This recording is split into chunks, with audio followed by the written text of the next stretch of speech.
I'd like to take a moment to thank my channel members. Thank you. It's continued support like yours that keeps this channel growing. And if you haven't already, please consider joining today.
Hello and welcome, I'm Bert the Stormtrooper, and today we're going to be taking a look at another 3D printed model that I just recently finished.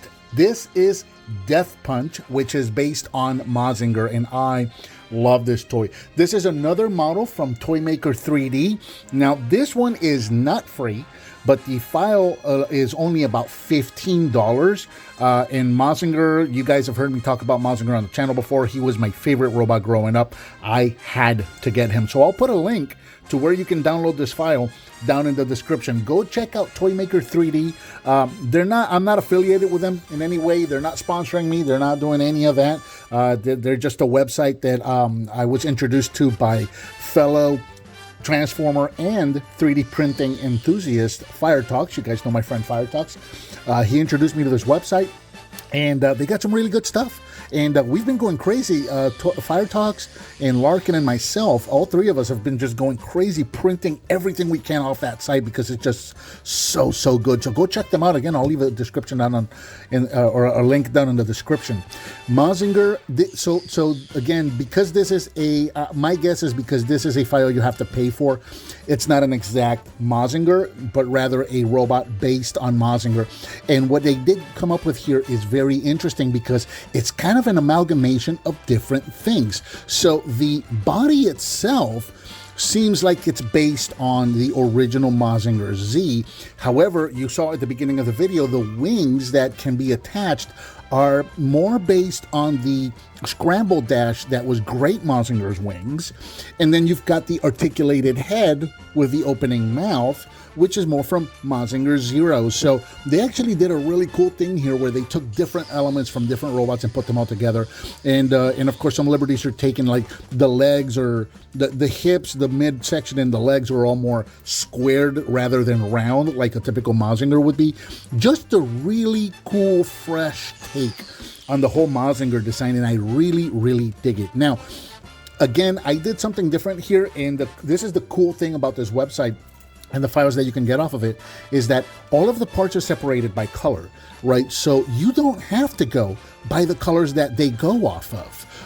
In the file itself, all of the arms that you see here in blue and the legs that you see here in blue, all of this was originally intended to be printed in black. So he would have been just gray, black and white. So all of this would have been black, and then all of the internal parts that you see sticking out from inside the leg here, inside of the legs in here, inside of the arms, all of those are meant to be in gray. I opted to go for something a little more anime colors, so I did all of the internal parts for the legs and the arms. I did all of those internals in white. I did the internals for the legs in black, and then I did all of the outer panels for the arms, the fists, and the legs in blue to give them a little bit more of a, anime colors. And I really dig the way that this came out. Now, checking out the robot himself, he's approximately 13 inches tall. So again, he is absolutely massive. All kinds of articulation so the piloter can come out. And again, I don't know really, this doesn't look like any hover or jet piloter that I am familiar with. Just a completely new take on it. Really cool. I love that split cockpit. That's kind of neat. Now, this was intended to be printed, the cockpit here, in a light blue, which I don't have. So I just went with my regular blue since I was going to be doing everything else metallized. Going all the way around so you can see all of the detail. Look at that. That just looks so cool. I love all of these, how it's all broken up. I didn't know if I was going to dig this or not at first, but I really dig the way that everything is broken up and paneled. It gives it a very realistic feel. Very nice. The head is on 2 ball joints. So the top of the neck here is on a ball joint, so you can rotate it up and down, left and right at the top here, and then the base is also on a ball joint that it can rotate and it can go back and forth just a little bit. The shoulders, much like Voltes, the shoulders, the elbows, the hips, the knees, and the shins all have screws. And one of the files that was included with this was this little screwdriver, which actually helps to tighten and loosen these. So again, the articulation, you can tighten or loosen it depending if it's too tight or too loose for your taste. You can move that around. So the shoulders are on a ball joint, so these can go forward and backwards all the way around, and they can go in and out. You got limited rotation at the bicep. You can go out that far and in that far. And then you got the bend at the elbow. And of course, bending the elbow is going to expose that port right there, as you saw in the beginning of the video right there, where you can attach his drill missile, which is really neat. Or you can take off the fist, remove the rocket, and then put a fist right there at the end of that, and you could have a rocket punch. I only printed one of each of the rocket and the flame, but of course you can do 2 if you'd like to, because on the we'll get a little bit ahead of ourselves here on the scramble. I'm going to call it the scramble dash. I'm not going to call it I'm just going to go with scramble dash because it looks like great mazingers. But you can also plug this in here. So if you print 2 of these, you could have the jetpacks going, or you could print multiples of these. You can print 2, 3, 4, however many you want, right? So you can do that and a couple of rockets. But there you go. There's that. The elbow again. The elbow moves. This panel on the forearm that also opens, and that is to allow for this to come out. And I don't know what just happened to my light. I lost my light here. That was weird. My light went out. I think that's a first. I mean, I usually have a pretty unprofessional channel, but I think my light going out was a first. But anyway, so on the forearm, this panel opens and closes, and that allows you to remove the fist or lock it into the arm. And then the hands are completely articulated, so the hands can go in and out. And then the thumbs are hinged at the base and in the midsection. And then the index finger, see, I have these tightened up because these hands, I'm going to be honest, I'm not a big fan of these articulated hands on these models. The ones for Voltes gave me a little bit of trouble, which is why I went with the closed fist on Voltes. Mazinger's hands are very similar design. They're also giving me trouble. And this file did not include an option for completely just full closed fists, which I wish it would have. So I've tightened up the fingers because I just kind of want them to make a fist and just stay that way. But the index finger, again, is ball jointed at the base and hinged in the midsection. And then the other 3 fingers are hinged at the base and hinged at the midsection. There is also a slot inside of the hand right there that's going to accommodate for the sword, which you can also print, and it has a tab. So very much Masterpiece style that can just tab right in there. You will need to do some tightening of these joints to get him to hold the sword. It is pretty big, but there you go. He can hold the sword. We're just not going to for this part of the video because it's just going to fall. The panels on the hip skirts can also move forward and sideways. This is going to allow for leg articulation, which is ball jointed. Again, he can go in and out. He can go forward that far and back that far. The panel on the back, again, does not move. Thighs can rotate out that far and that far.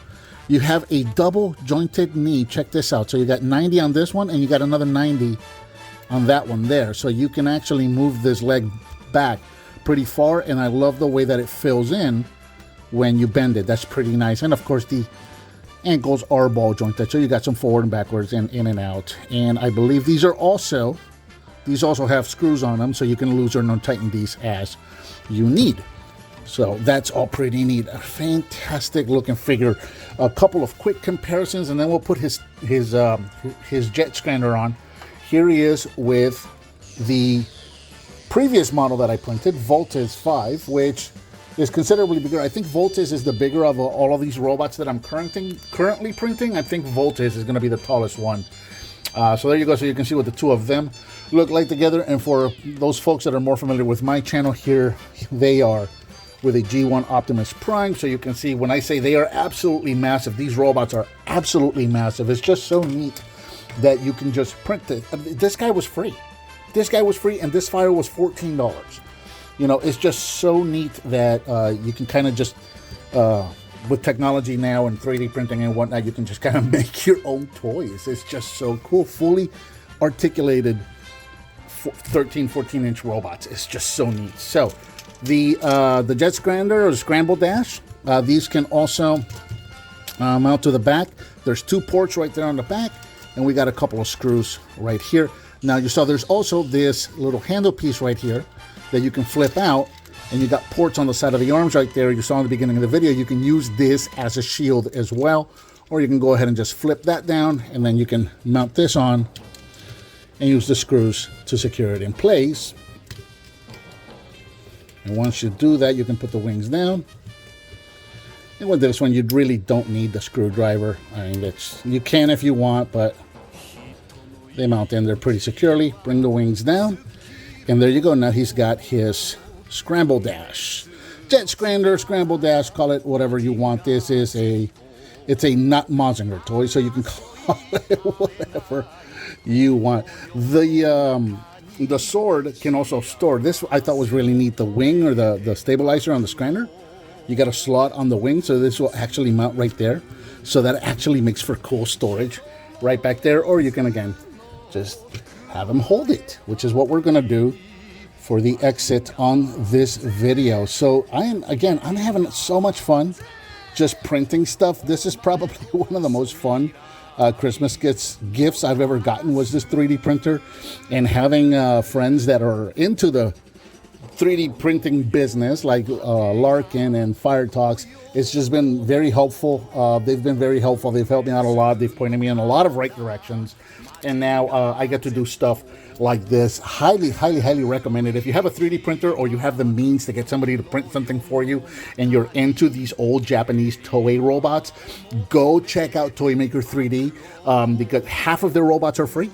And for those that you have to pay for, again, this is currently $14.79 for the file on this.